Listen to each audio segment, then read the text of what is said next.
Bonjour mes frères et sœurs. En ce jour béni, nous célébrons le Seigneur pour ce temps et ce moment qu'il nous donne. Nous allons ensemble partager un moment avec la parole de Dieu et un moment de prédication sur le titre, où on peut appeler ça sur le thème qui est la main de la foi. Alors pour commencer, nous allons prendre notre Bible dans le livre de Genèse 26, versets 1 à 6. Et nous allons rendre grâce à Dieu pour ce moment et nous allons le célébrer. Père, nous te bénissons dans le nom de Jésus-Christ de Nazareth pour ce temps merveilleux que tu nous donnes, pour cette parole inspirée par toi, en ce moment difficile, en ce moment de peine, en ce moment d'inquiétude. Nous voulons que ta parole qui pénètre dans le fond de nos cœurs transforme nos pensées, transforme notre âme, transforme notre mentalité. Et que, Père, nous recevons de toi l'instruction qui vient de ton trône, au nom de Jésus-Christ de Nazareth. Amen. La Bible nous dit d'abord dans le livre de Romains 15, verset 14, je vais prendre la version amplifiée, qui dit ceci: car tout ce qui a été écrit dans le temps ancien a été écrit pour notre instruction, afin que grâce à l'endurance et à l'encouragement des Écritures, nous puissions avoir de l'espérance et déborder de confiance en ses promesses. Alors, le Seigneur est en train de nous enseigner qu'à chaque fois que nous prenons un verset de la Bible, à chaque fois que nous prenons la parole de Dieu, nous devons recevoir des instructions, nous devons recevoir la compréhension, la connaissance, afin de déborder de confiance en ce que l'Éternel est en train de nous dire. Et nous allons prendre notre passage de Genèse 26, versets 1 à 6, dans cette mentalité-là, pour dire à travers ce passage, qu'est-ce que Dieu veut m'enseigner, afin que mon esprit soit débordant de confiance en sa parole. Alors, nous allons lire Genèse 26, versets 1 à 6. Il eut une famine dans le pays outre la première famine qui eut lieu du temps d'Abraham. Et Isaac alla vers Abimelech, roi des Philistins à Guérar. L'Éternel lui apparut et dit: ne descends pas en Égypte, demeure dans le pays que je te dirai. Séjourne dans ce pays-ci, je serai avec toi, je te bénirai, car je te donnerai toutes ces contrées à toi et à ta prospérité. Je tiendrai le serment que j'ai fait à Abraham ton père. Je multiplierai ta prospérité comme les étoiles du ciel. Je donnerai à ta prospérité toutes ces contrées, et toutes les nations de la terre seront bénies en ta prospérité. Parce qu'Abraham a obéi à ma voix et qu'il a observé mes ordres, mes commandements, mes statuts et mes lois. Verset 6, Isaac resta à Guérar. Parole du Seigneur. La Bible nous présente une situation de la vie d'Isaac. La Bible déclare que dans ce passage que Isaac était dans un moment difficile qu'on appelait la famine, et il a voulu aller en Égypte. Et le Seigneur l'a apparu, il lui a dit ceci: mon fils, ne va pas en Égypte, et voici les promesses que j'ai faites à ton père, reste là où tu es et où je te montrerai et je te bénirai. Alors à travers ce passage, nous allons ensemble prendre 3 leçons que l'Éternel veut nous donner en ce temps.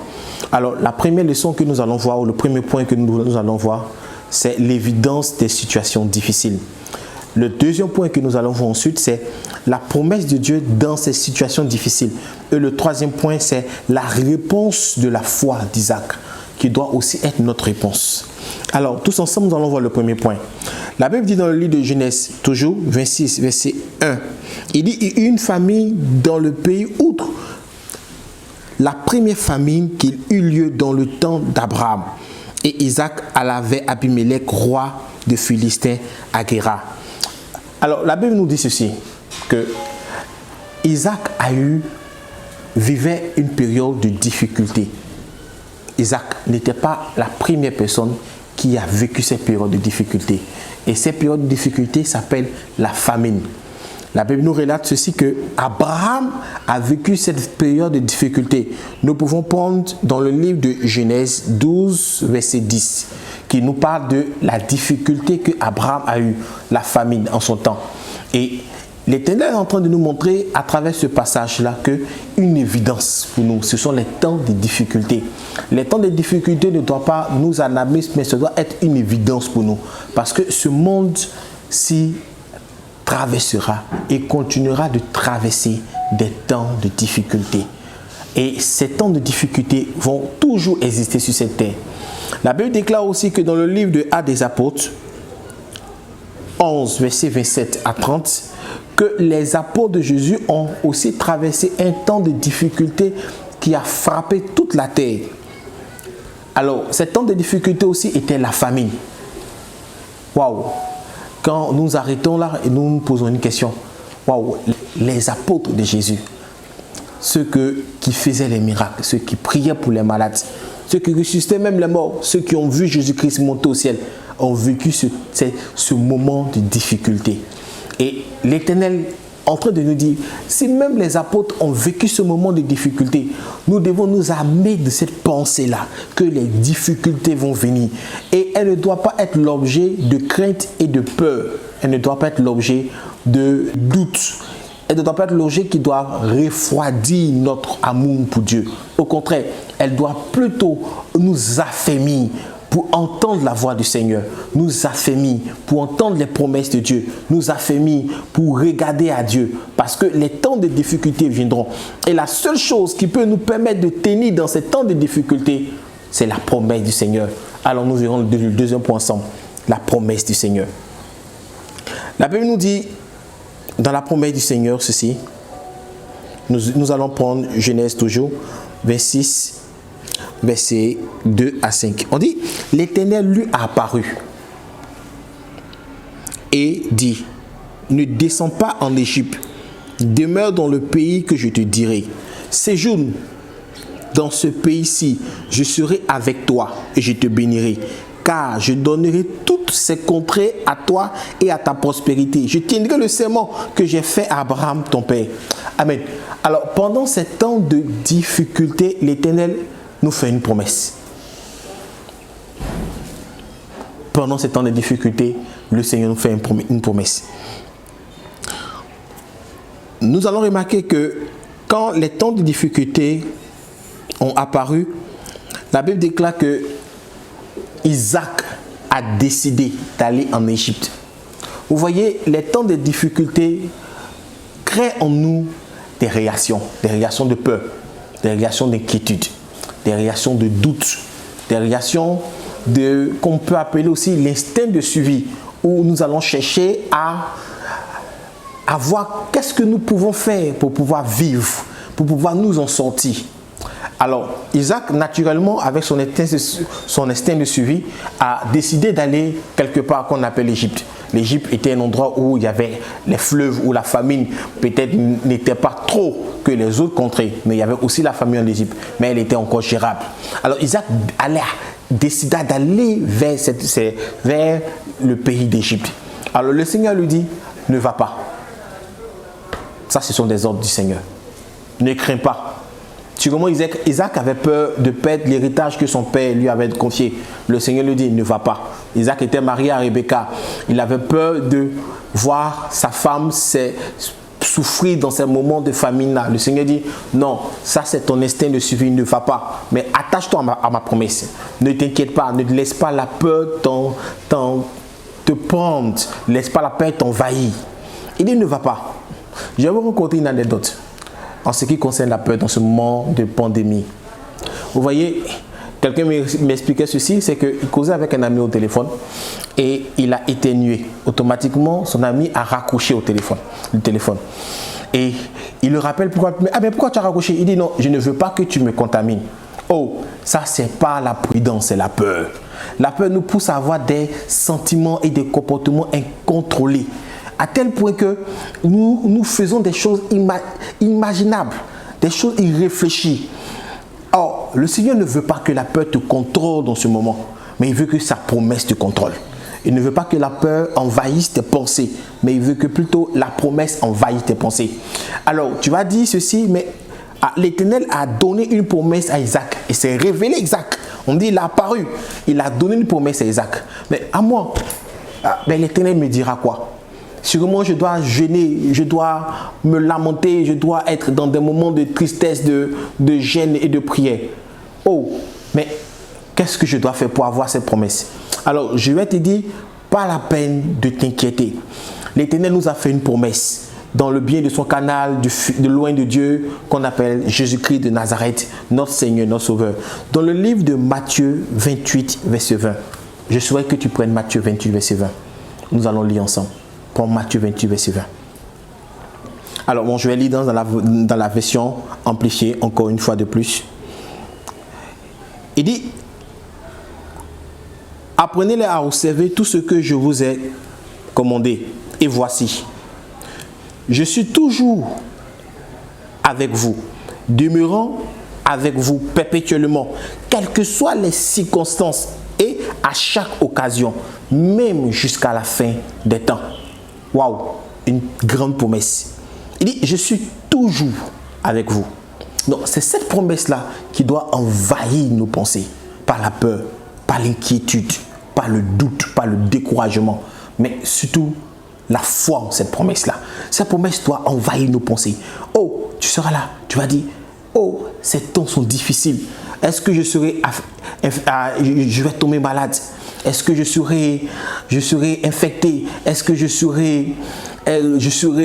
vais pouvoir manger? Est-ce que je pourrai dormir en paix? Est-ce que ça ne va pas se détourner à des massacres, à des complications? Le Seigneur te dit, ma fille, je sais, mon fils, je sais que toutes ces choses vont arriver sur cette terre, mais je te dis une chose, je suis avec toi. Oh, pendant que tu es assis là et que tu es en train de douter, je suis avec toi. Pendant que tu es en train de traverser peut-être un moment de fièvre terrible dû au coronavirus, sache que je suis avec toi. Je suis avec toi à chaque moment. Parce que j'ai dit, dans toutes circonstances, à chaque occasion, que la maladie se propage, que les problèmes se présentent à toi, n'oublie pas ma promesse. Je ne suis pas avec toi aujourd'hui, je ne suis pas avec toi simplement pour demain, mais tous les jours. Même quand ta température va augmenter, sache que l'Éternel est avec toi. Oh, même quand tu vas sentir les symptômes du corona, mais dis-toi que l'Éternel est avec toi. Quand ça sera difficile à manger, dis-toi, l'Éternel est avec moi. Oh, lorsque tu seras en train de pleurer quelque part sur ta couchette, pas inquiétude, dis, oh Seigneur, malgré mes larmes, je confesse que tu es avec moi. Oh, malgré mes peurs, je confesse que tu es avec moi. Malgré mes doutes, je confesse que tu es avec moi. Ah, l'Éternel te fait une promesse. C'est une promesse que tu ne dois pas oublier. C'est une promesse qui doit rester dans ton esprit comme une marque, comme un encre dans ta mentalité. L'Éternel est avec moi. Alors, quand il y a une promesse, il y a aussi l'attitude à avoir, la réponse à donner à cette promesse. La Bible déclare que Isaac nous montre l'exemple de répondre à ces promesses. La foi a une voix, la foi dit quelque chose. Tu ne dis pas, Seigneur, tu m'as fait une promesse, comme tu m'as dit, tu es avec moi. Cette promesse est d'actualité. Ce qui me plaît dans la promesse de Matthieu 28, verset 20, c'est qu'il dit, je suis avec toi tous les jours. Dans la version du second, c'est tous les jours. Tu vas te dire, ah, sûrement que c'est écrit pendant 2000 ans, c'est écrit pendant longtemps, mais il n'a pas dit je suis avec toi pour une période déterminée, mais une période indéterminée, c'est-à-dire tous les jours.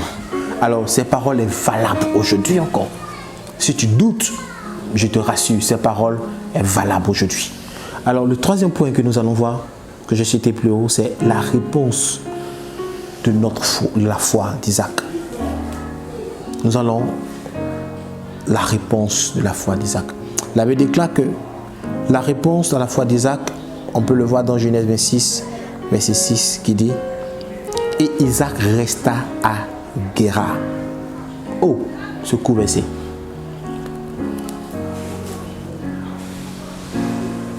Ce court verset. Et Isaac resta à Guérar. Que cela signifie pour nous? Quelle est l'instruction que le Seigneur veut donner? On appelle ça la main de la foi. Quand il a reçu la révélation de Dieu, il a dit, Amen, j'y crois. Il resta là. Oh, regardez, la main de la foi ne regarde pas les circonstances. La main de la foi regarde la parole de Dieu. La main de la foi ne regarde pas la chaleur, la température du corps. La main de la foi regarde la parole de Dieu. Oh, il dit, puisque tu l'as dit, oui, j'y crois. Et je reste tranquille. Je reste tranquille. Je ne m'affolte plus. Je crois que tu es avec moi. Tu m'as donné ces promesses. Alors, je ne réponds pas. Oui, je reste tranquille. Avec ces certitudes. Quelles que soient les circonstances. Je suis là. Si ma température arrive à 40, à 45, je dis, oui, je crois que tu es avec moi. Même si on m'annonce que je suis infecté, oui, je crois que tu es avec moi. Oui, je crois. Oui, je crois à chaque moment. Isaac a répondu, Seigneur, même si la chaleur était en train de tuer mes bœufs, mes moutons, ah oui, je crois que tu as dit, tu me béniras. Oh, je ne regarde pas quelques moutons qui sont décédés pour dire, oh, c'est la fin pour moi. Je ne regarde pas la difficulté, le manque d'eau qui va se présenter. Oh, je ne regarde pas le manque d'abri qui va se présenter. Vous voyez, en temps de famine, l'une des choses qui se présente aussi, c'est l'agression. Les gens sont là pour dépouiller ceux qui ont peu. Les gens sont là pour s'emparer de leurs biens. Ah, mais il dit ceci. Quelles que soient les nouvelles d'agression qui peuvent se propager sur la terre, je sais que tu es ma protection. J'y crois. Je veux que quelqu'un le dise dans son cœur et sûrement à haute voix. J'y crois. Tu peux dire, j'y crois. J'y crois en tes promesses. C'est ça la main de la foi. Oui, j'y crois. J'y crois et je ne veux point douter dans mon cœur que tu es avec moi. Oui, j'y crois. J'y crois et je peux dire à tout le monde que j'y crois. Je peux regarder comme Isaac peut regarder sa femme pour dire, écoute, chérie, je sais que les temps sont difficiles, il y a la famille, mais je crois et je demeure dans cet endroit-là parce que c'est là que l'Éternel me bénira. Oui, j'y crois. Il a dit, je suis avec toi. Donc, j'y crois. Je ne sais pas quel moment que tu traverses, je ne sais pas. Sûrement que les ressources ont commencé à tarir. Sûrement que l'inquiétude a commencé à se propager. Sûrement que à peine tu arrives à manger correctement. Sûrement à peine tu arrives à boire. L'inquiétude pour ton avenir, pour le futur est tellement grande dans ton cœur. L'inquiétude est tellement grande dans ton cœur. L'inquiétude pour ta vie est tellement grande dans ton cœur. L'inquiétude se manifeste à chaque instant. Tu te dis, j'avais fait plein de projets cette année. Oh, ces projets-là ont sombré. Je ne sais pas où mettre la tête. Écoute, je te propose une solution qui est la merveilleuse des solutions. C'est quoi? C'est la main de la foi. Dis, l'Éternel a dit, il est avec moi. Alors, je réponds, j'y crois. Mon frère et ma soeur, l'Éternel a dit, il est avec moi. Quelle sera ta réponse? Que ta réponse ne soit pas le doute, que ta réponse ne soit pas le chagrin, que ta réponse ne soit pas la tristesse, que ta réponse ne soit pas la fuite ou le suicide. Non, que ta réponse dit, soit j'y crois. Écoutez, si même cela dure jusqu'en fin d'année, c'est que l'Éternel est capable de nous porter sur ses ailes. Quelle que soit la durée de la pandémie. Même si ça dure et qu'on ne sait pas où ça va, oh, je t'assure, est la main de la foi profondément dans ton cœur. Alors, je vais te donner une phrase. La main de la foi, c'est une certitude profonde dans nos cœurs qui dit ceci. Puisque Dieu a dit cela, il est impossible que ça soit autrement. Ha! La main de la foi. C'est une certitude profonde dans son cœur qui dit ceci. Puisque Dieu a dit, cela ne peut pas être autrement. Il est impossible que ça soit autrement. Ah, pas parce que quelqu'un a parlé. Non, parce que Dieu a dit. Il est impossible que ça change. Il est impossible que ça change. On peut le résumer pour dire, puisque tu l'as dit, je crois, je reste tranquille. Oh, alors, tu dis, stop les mauvaises nouvelles autour de moi. Stop tout ce qui qui peut déranger ma foi, qui peut inquiéter ma foi. Stop à tous ces murmures. Je vais écouter simplement la promesse de l'Éternel dans mon cœur pour dire, j'y crois. Alors, je vais terminer par là en vous donnant un verset qui me plaît bien. Un verset puissant. Je souhaite que tu prennes avec moi ce verset. Hébreux 10, verset 23. On va lire ensemble. Je prends Hébreux 10, verset 23. Tu remontes que tu as la page. Hébreux 10, verset 23. Qui dit ceci. Retenons fermement la profession de notre foi, car celui qui a fait la promesse est fidèle. Je réponds. Retenons fermement la profession de notre foi, car celui qui a fait la promesse est fidèle. Car celui qui a fait la promesse est fidèle. Car celui qui a fait la promesse est fidèle. Sa fidélité n'a pas de limite. Sa fidélité est incroyable. La Bible dit dans le livre de Proverbes 39, il dit, sa renommée s'accrut par l'accomplissement de ses promesses. Alors, si aujourd'hui tu entends parler de Jésus-Christ, c'est que sa renommée s'accrut par l'accomplissement de ses promesses. Ce qu'il dit, il est capable de le faire. Pas que tu es capable de le faire, mais lui, il est capable de le faire. Ne t'embrouille pas pour savoir quand ils vont dire que c'est terminé. Dis-toi que l'Éternel fait toutes choses bonnes en son temps. Il est avec moi. Alors je suis dans la tranquillité. Malgré que la tempête et le vent, je suis dans la tranquillité. Malgré que la pluie, les ravages vont se présenter devant moi. Je suis dans la tranquillité. Dans le psaume 81, on peut le dire, oh, je demeure sous l'arbre du Très-Haut. Alors, à l'ombre de Tout-Puissant, je suis dans la tranquillité. Que celui qui demeure à l'ombre du Très-Haut repose à l'abri du Tout-Puissant. Je suis dans la tranquillité. L'Éternel est ton refuge et ta forteresse.